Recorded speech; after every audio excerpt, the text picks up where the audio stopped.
እግዚአብሔር ይቅር ብያለሁ ሲል የኢየሱስን ደም ማክበሩን የሚያሳይ የኢየሱስ ደም በእግዚአብሔር ፊት ምን ያክል ቫልዩ አለው ብትሉ የሞት ፍርደኛውን ጻድቅ አደረገበት።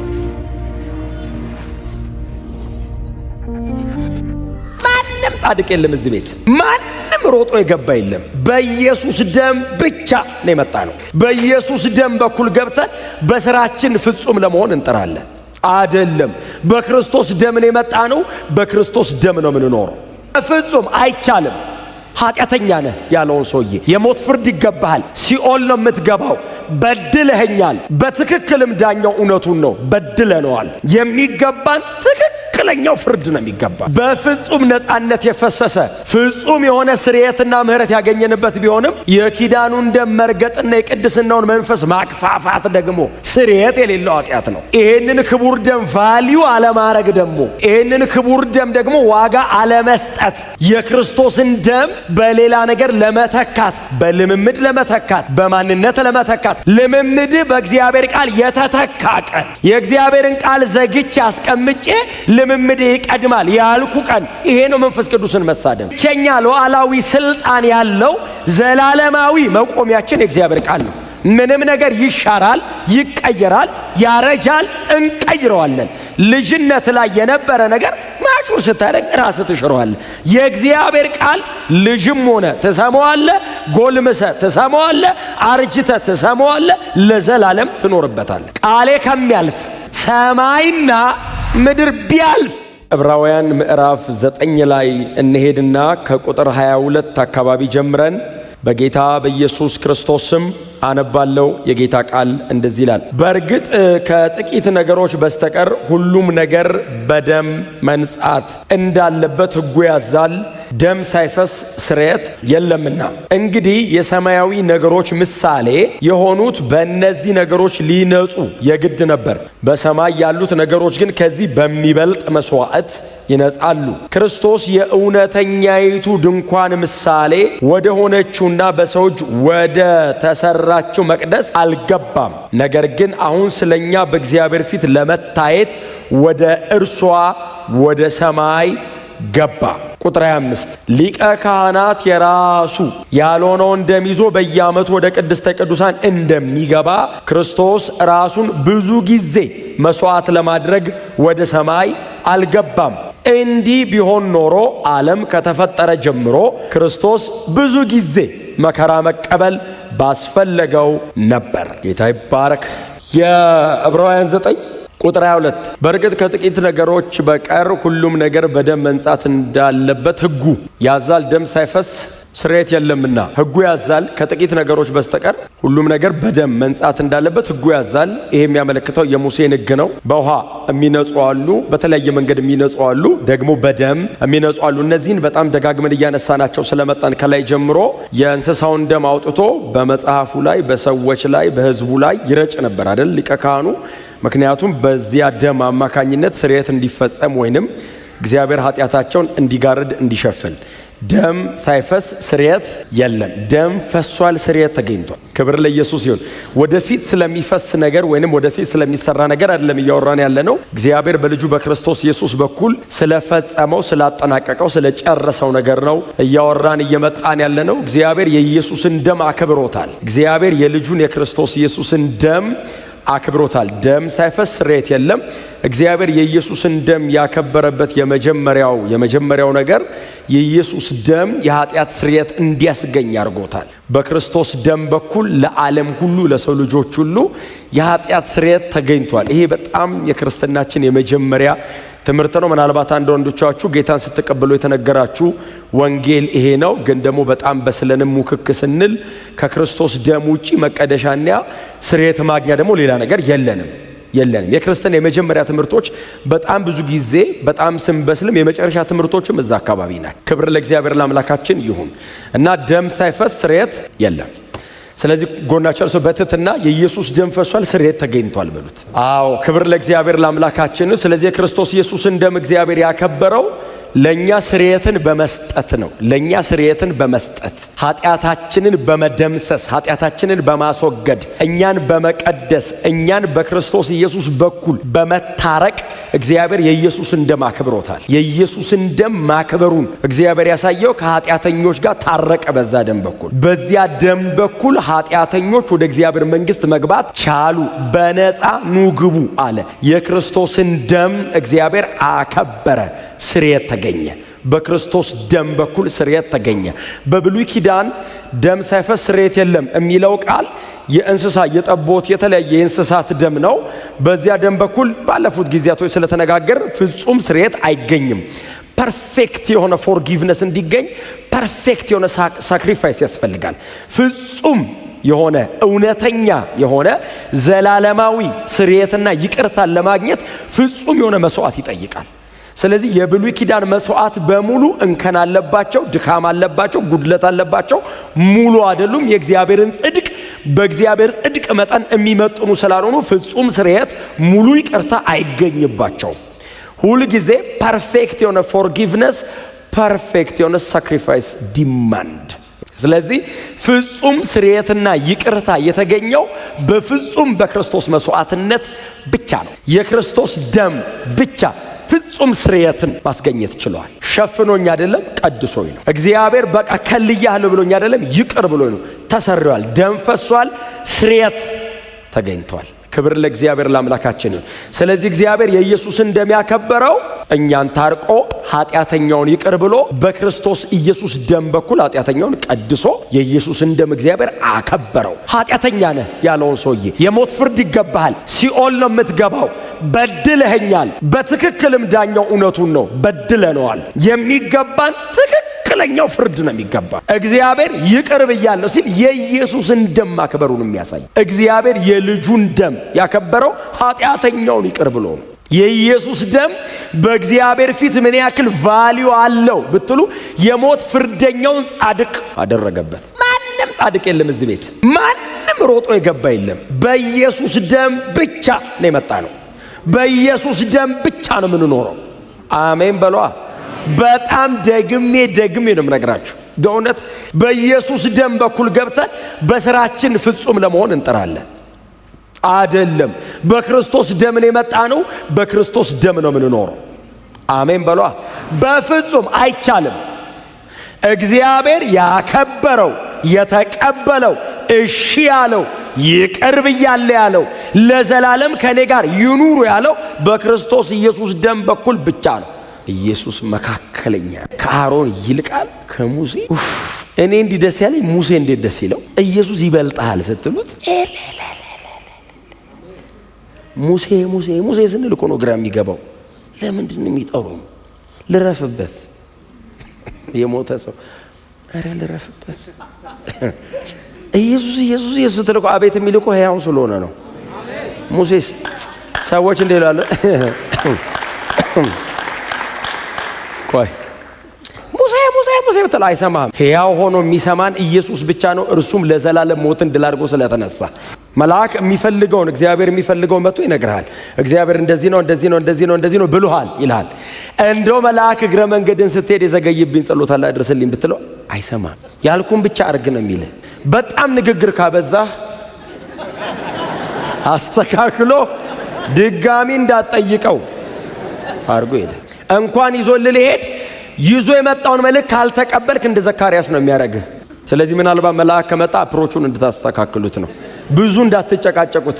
ጌታ ኢየሱስ ፍጹም ሰው ስለሆነ ነው አንደርስታንድ የሚያደርግ። ባይዘው ጌታ ሆይ እግሬን መተውኝ ቁስል በቁስል ሆኜ ይገርምሃል ጌታ ለምን ተውከኝ ስትለው ኢየሱስ አየ ቅፍርናሆም አካባቢ ተመቶ ያውቃል፣ ኢየሩሳሌም ተገርፎ ያውቃል፣ ቆሳስሎ ምናምን ስለሚያውቅ አደሙት ይገባዋል። መልአክ ቆስሎ ያውቅ አቆሰሉኝ ምናምን ስትል ምንድነው ቁስል ብታስረዳው አይገባውም። ስፒሪት ቢንግ ነው። ሰዎች ደግሞ ሞተዋል አይሰሙም።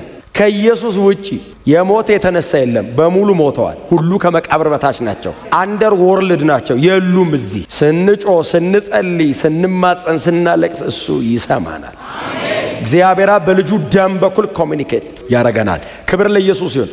ስለዚህ እግዚአብሔር የኢየሱስን ደም ያከበረው እኔን ይቅር ብሎ ኃጢአቴን ሰርዞ ምሮ ቅዱስ አድርጎ የማንነት ለውጥ እግዚአብሔር አድርጎልኝ ነው። በክርስቶስ ኢየሱስ ደም ምክንያት ነው የሆነውን ነው። ክብር ለስሙ ይሁን። ወንጌል ይሄ ነው። ቤተ ክርስቲያን ባይዘው የሰበሰበን ይሄ ነው። ስትቆዩ እንዳትቀይሩ።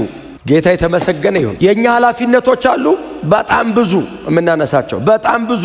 የክርስቶስ ደም በፍጹም ነፃነት የተሰጠን፣ በፍጹም ነፃነት የፈሰሰ ፍጹም የሆነ ስርየትና ምህረት ያገኘንበት ቢሆንም የኪዳኑን ደም መርገጥና የቅድስናውን መንፈስ ማክፋፋት ደግሞ ስርየት የሌለው ኃጢአት ነው። ባይዘወይ ይሄንን ክቡር ደም ቫልዩ አለማረግ ደግሞ ይሄንን ክቡር ደም ደግሞ ዋጋ አለመስጠት ምን ማለት ነው? የኢየሱስን ደም ዋጋ አለመስጠት፣ በሌላ ለመተካት መሞከር፣ የክርስቶስን ደም በሌላ ነገር ለመተካት፣ በልምምድ ለመተካት፣ በማንነት ለመተካት፣ በጣም ቸርች ውስጥ መተን በምንለምደው ነገር ለመተካት መሞከር በጣም ዴንጀረስ። እግዚአብሔር ከኢየሱስ ደም ውጪ ከቁጣው በታች ነኝ።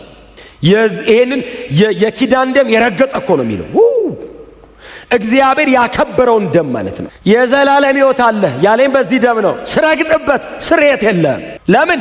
መጀመሪያም የታረቀ ነው፣ መሃል የገባው ይሄ ደም ነው። ይህንን ደም ከረገጥክና ካክፋፋው ስርየት የለም። ይቅር አልልም፣ አልቀበልህም፣ ቁጣዬ ስር ነው የምትወድቀው ነው የሚል የተቀደሰበትን ያንን ደም የረገጠ የቅድስናውን መንፈስ ቅዱስን ማለት ነው ያክፋፋል። ምን ማለት ነው መንፈስ ቅዱስን ማክፋፋት? አንዳንድ ሰው የሚመስለው መንፈስ ቅዱስን መሳደብ ስርየት የለውም የሚለው እኔ ተሳድቤ አላቅም ይላል። ሰውና ሰው እንደሚሰዳደበው መሰለ እንዴ? እንደሱ እኮ አይደለም። መንፈስ ቅዱስ ምንድነው ስራው? ስለ ክርስቶስ መመስከር፣ ኢየሱስን ማክበር። መንፈስ ቅዱስ ስለ ክርስቶስ ሲነግርህ አልቀበልም ስትለው እያክፋፋው ነው። ኢየሱስን ካልተቀበለ ሰው ስርየት የለውም። መንፈስ ቅዱስን የሚሳደብ ማለት ምስክርነቱን የማይቀበል ማለት ነው። ባይዘው አንዳንድ ሰው የሚመስለው ሰውና ሰው እንደሚሰዳደበውና እንደሚጣለው አይደለም። የመንፈስ ቅዱስ ስራ ምንድነው? ሲመጣ ያከብረኛል፣ ስለኔ ይነግራቸዋል፣ ከኔ ወስዶ ይነግራቸዋል፣ እኔ ነገርኳችሁን ያስታውሳቸዋል። ይሄንን አልቀበልም ስትል፣ የእግዚአብሔርን ቃል ዋጋ አልሰጥም ስትል፣ እንደ እግዚአብሔር ቃል አልራመድም ስትል፣ ከእግዚአብሔር ቃል ይልቅ ሌላ ነገር ስትፈልግ፣ ልምምድ በእግዚአብሔር ቃል የተተካ ቀን፣ የእግዚአብሔርን ቃል ዘግቼ አስቀምጬ ልምምድ ይቀድማል ያልኩ ቀን፣ ይሄ ነው መንፈስ ቅዱስን መሳደብ። የመንፈስ ቅዱስ ንግግር የት ነው ያለው? ይኸው ቃሉ ይሻለናል፣ እንትኑ ይሻለናል። መንፈስ ቅዱስ የሚናገረው ይሻላል ወይስ ቃሉ ይሻላል ይላል። ይሄኛው የማን ነው? ከዚህ ቃል ውጪ ከሆነ አጋንንታዊ ነው። የእግዚአብሔር ቃል የተጻፈው በመንፈስ ቅዱስ ቁጥጥር ስር ነው። ቀጥሎ ብቸኛ ሉዓላዊ ስልጣን ያለው ዘላለማዊ መቆሚያችን የእግዚአብሔር ቃል ነው። ምንም ነገር ይሻራል፣ ይቀየራል፣ ያረጃል፣ እንቀይረዋለን። ልጅነት ላይ የነበረ ነገር ማቹር ስታደግ ራስ ትሽረዋል። የእግዚአብሔር ቃል ልጅም ሆነ ትሰማዋለ፣ ጎልምሰ ትሰማዋለ፣ አርጅተ ትሰማዋለ፣ ለዘላለም ትኖርበታል። ቃሌ ከሚያልፍ ምን ይለፍ ነው ያለው እግዚአብሔር? ሰማይና ምድር ቢያልፍ አንዷ ቃሌ ከምታልፍ። ለምንድን ነው እግዚአብሔር ለዚህ ቃል በጣም ቫልዩ የሰጠው? በመንፈስ ቅዱስ ቁጥጥር ስር አባቶቻችን ሆነው የተጻፈ ቃል ነው። የእግዚአብሔር እስትንፋሰ መለኮት ያለበት ቃል ነው። ከዚህ ቃል የሚበልጥ ባለስልጣን በእግዚአብሔር መንግስት የለም። በእግዚአብሔር መንግስት የመጨረሻ እግዚአብሔር ያነገሰው ባለስልጣን ቅዱስ ቃሉ ነው። ከዚህ ቃል የሚጣረስ የትኛውም ነገር ካለ እሱን ቁጭ አድርገን ቃሉን ይዘን ነው የምንሄደው። ጎናቸው ያለውን ሰው የመንፈስ ቅዱስ ምስክርነት የእግዚአብሔር ቃል ነው በሉት። you have to be serious እንደነዚህ አይነት ነገሮች ላይ። መንፈስ ቅዱስን መሳደብ ማለት ስለ ክርስቶስ ኢየሱስ የሚመሰክረው መንፈስ ቅዱስ ነው፣ እኔ አይደለሁም። እኔ የምመሰክረው ከመንፈስ ቅዱስ ሰምቼ ነው። 3 ዓመት ተኩል ኢየሱስ እግር ስር ቁጭ ብለው የተማሩትን ደቀ መዛሙርቱን 3 ዓመት ተኩል ተምራቸዋል። በቃ አሁን ከኔ የተማራችሁት ከፍጹሙ ጌታ ስተት ከማላቀው ከኔ የተማራችሁት ውጡና ስበኩ አይደለም ያለው። መንፈስ ቅዱስ በእናንተ ላይ ካልወረደ ኃይልን ካልተቀበላችሁ እንዳትወጡ። ለምን? ለዘላለም የሚያቀኝ እሱ ነው። ስለኔ የሚመሰክረው እሱ ነው። እውነተኛ መስካሪ መንፈስ ቅዱስ ነው። መንፈስ ቅዱስ በአንተ ሲመሰክር ነው እውነተኛ የሚሆነው። ያየ የሰማ አይደል እንዴ ምስክር? ወንጌል ለመመስከር እኮ ያየ የሰማ ነበራችሁ እንዴ ዛሬ 2000 ዓመት? ታዲያ ባንተ የሚመሰክረው ማን ነው? ነበራ እሱ ነበራ ምስክር ያየ ነው፣ ምስክር የሰማ ነው። መንፈስ ቅዱስ ነበር። በዘላለም መንፈስ ራሱን አሳልፎ ሰጠ። 9:14 ላይ ያወራን ሆሊ ስፒሪት አክቲቭ ነበር። ኢየሱስ መስቀል ላይ የሞተ ህይወት ለሰዎች ይሰጥ ነበር። መንፈስ ቅዱስ ያድል ነበር። አጠገቡ ለነበረ ወንበዴ ህይወት የሰጠው መንፈስ ቅዱስ ነው። ኢየሱስ ስራውን ሰርቶ ጨረሰ። ይሄንን ስራ ወስዶ ለወንበዴው መንፈስ ቅዱስ ሰጠው። መቶ አለቃው ቆሞ በጦር ጎኑ ንጋው ምናምን ሲል የነበረ መቶ አለቃ በእርግጥ የእግዚአብሔር ልጅ ነው አለ። ይሄንን ቴስቲሞኒ መንፈስ ቅዱስ ልክ ኢየሱስ ሲሞት መስቀል ላይ ህይወት አደለ። ለአንድ ሮማዊ፣ ለአንድ አይሁዳዊ ዩኒቨርሳሊ ሳልቬሽን በክርስቶስ በኩል መተዋወቁን የሞተ ቀን ያስረዳን መንፈስ ቅዱስ ነው። አይሁዳዊው ዳነ፣ ወንበዴው አይሁዳዊ ነው። ሮማዊ ዜግነት ካለ አትሰቀልም። አይሁዳዊ ነው ሰውየው። አንድ አይሁዳዊ ወንበዴ ዳነ፣ አንድ ሮማዊ መቶ አለቃ ዳነ። ሁለቱም ወንበዴዎች ናቸው። ይሄኛው የተሰቀለ ነው፣ ይሄኛው አሰቃይ ነው። ሁለቱም ባይዘው ወንበዴ ነው። ዓለም አይሁድም አሕዛብም እንደሚድኑ መንፈስ ቅዱስ መሰከረ። እዛ ጋር ቆም ሁለት ሰው አዳነ። ኢየሱስ መስቀል ላይ የሞተ ቀን። አሜን በሏ።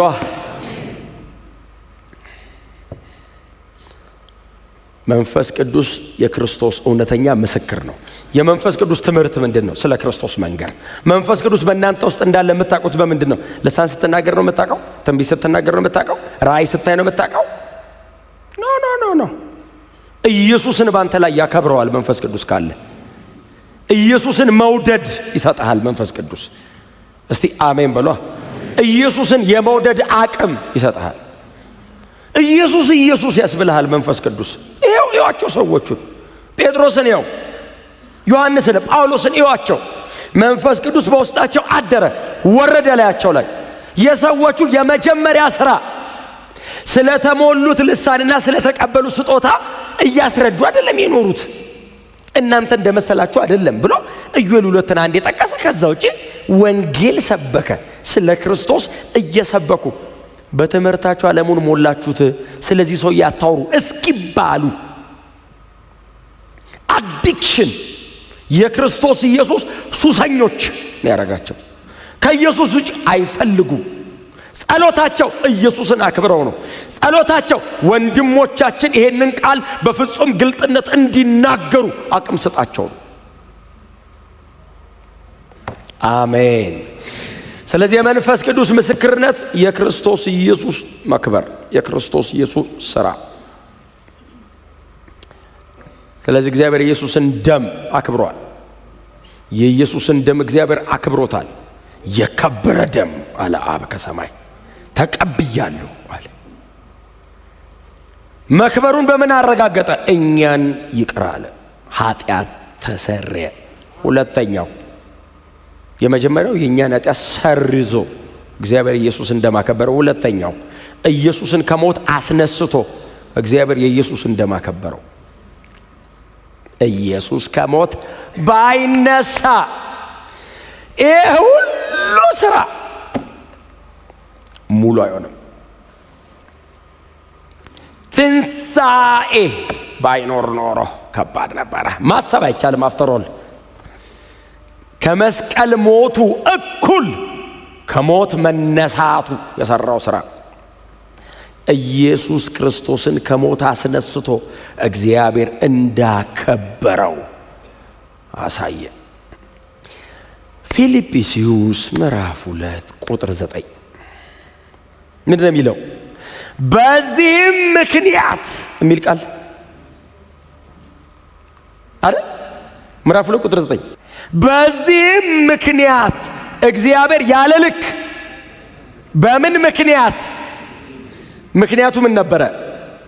በእግዚአብሔር መልክ ሲኖር ሳለ ከእግዚአብሔር ጋር መተካከል ሊለቀው እንደማይገባ ወይንም እንደመቀማት አልቆጠረም።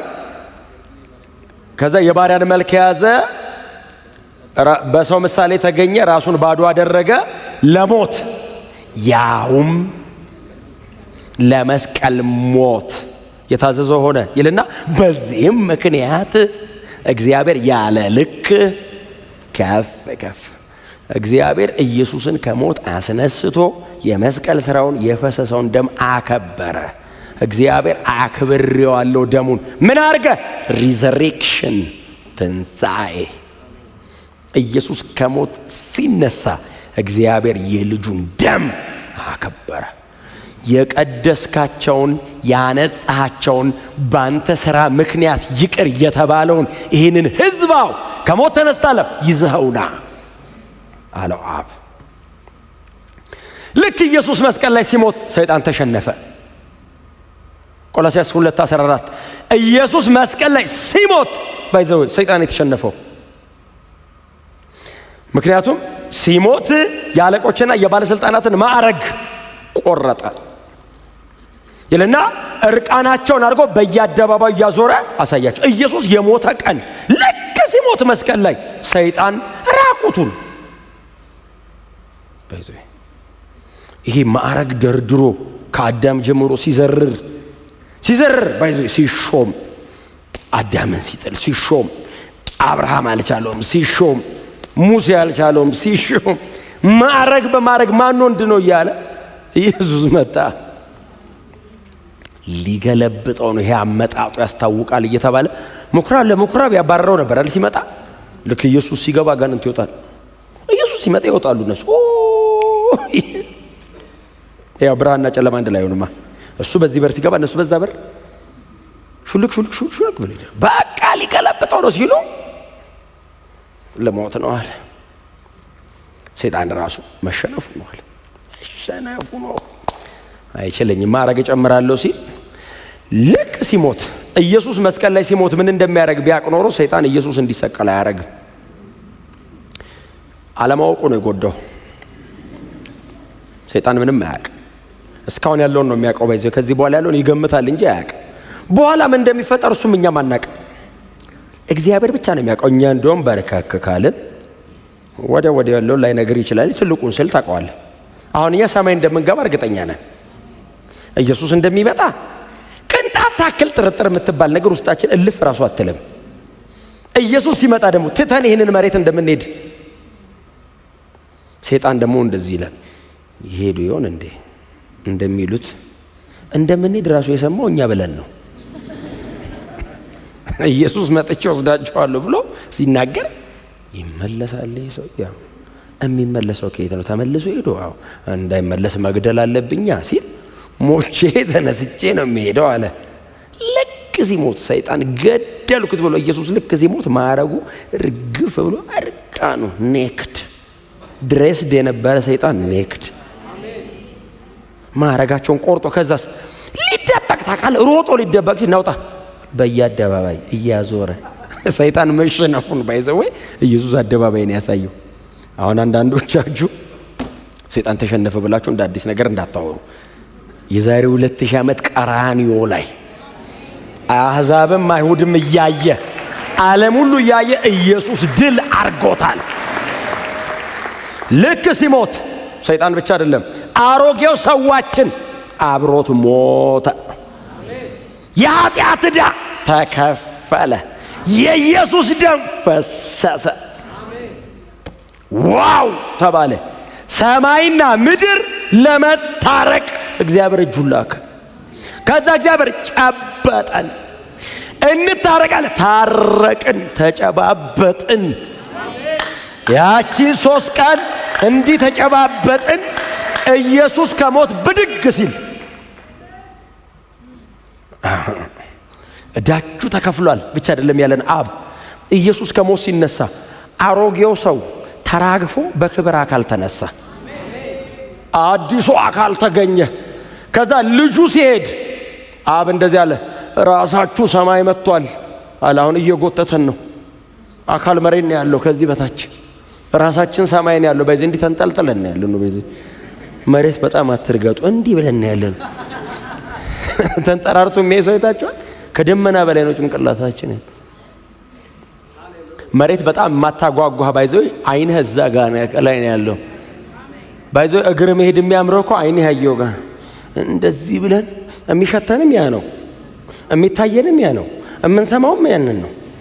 ይሄ እኮ ዝም ብሎ ጌጥ ነው። ይሄ ነው እኮ ነው። አሁን እግሬ እየመጣው ነው ብሎ ነው እንደ የመጣው እየመጣን ያለው ራሱ ይሄ ነው። ለእግሬ ሂድ የሚለው ይሄ ነው። ይሄ እዛ ከሆነ ይሄ በቃ ተጠራርጎ ይሄዳል። ይሄ ተሳቢ ነው። ይሄ ተሳቢ ነው። በእኔ ሳስረዳችሁ ምን ነው ዝም አላችሁ? በእናንተ ሲሆን ነው።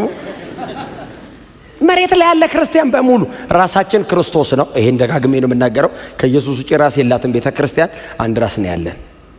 ራስ የሌለው ሬሳ ነው። ከአንድ በላይ ያለው አውሬ ነው። ደጋግሜ ተናግሬያለሁ። ከአንድ በላይ ራስ ካለው ሞንስተር ነው፣ አውሬ ነው። ባይዘይ ራስ ከሌለው ደግሞ አንድ እውነተኛ ዘላለማዊ ራስ አለ።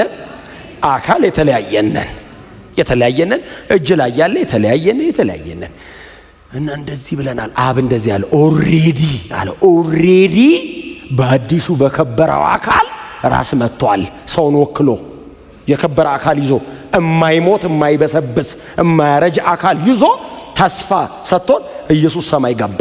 አብ እንደዚህ አለ በሙሉ ይሄንን አካል ለብሰው ይመጣሉ።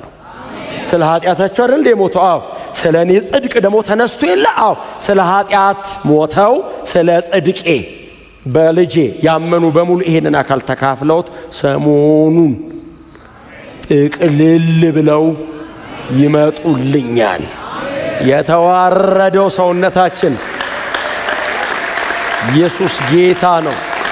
የእርሱን ክቡር ሥጋ እስኪመስል ሁሉን ባስገዛበት ኃይል ይለውጠንና እንሄዳለን። እግዚአብሔር የኢየሱስን ደም ያከበረው ከሞት አስነስቶት ነው። ከሞት አስነሳው። በዚህ ምክንያት እግዚአብሔር አከበረው፣ ከፍ አደረገው። አሁን የክብርና የከፍታ ልክ መርዶክዮስ አይደለም። ንጉሥ ያከብረው ዘንድ ለወደደው ተብሎ ሐምራዊ ግምጃ ይልበስ። አሁን ሐምራዊ ግምጃ ማን አትለብሱም እናንተን ብናመጣ ታውቃላችሁ? ኧረ ጥሌ ፈረስ ላይ ይቀመጣል ይላል። ፈረስ ላይ ተቀመጣላችሁ እናንተ? ባይሆን መኪና ገዝተህ ስጠኝ ነው። እየተነጠፈለት አትፈልጉ። አሁን የክብር ልክ ኢየሱስ ሆኗል። አሁን የመጨር ከበረና ኢየሱስ ክብር የተባለው በሙሉ ጨለመ። የከበረ የተባለው በሙሉ አረ እንዲህ እኛም አንፈልግም አልን። ለምንድን ነው የማንፈልግ? የኢየሱስን አይተን ነው። የመጨረሻ አልቲሜት ግሎሪፊኬሽን የክርስቶስ ሆነዋል። እግዚአብሔር ደሙን ያከበረው ኢየሱስን ከሞት አስነስቶ ለኛ የዘላለም የአካል ለውጥ ሰማይ የመኖር መብት በክርስቶስ ደም በኩል ሰጠን። ኢየሱስን ከሞት አስነስቶ እግዚአብሔር የኢየሱስን ደም ማክበሩን አሳይቷል።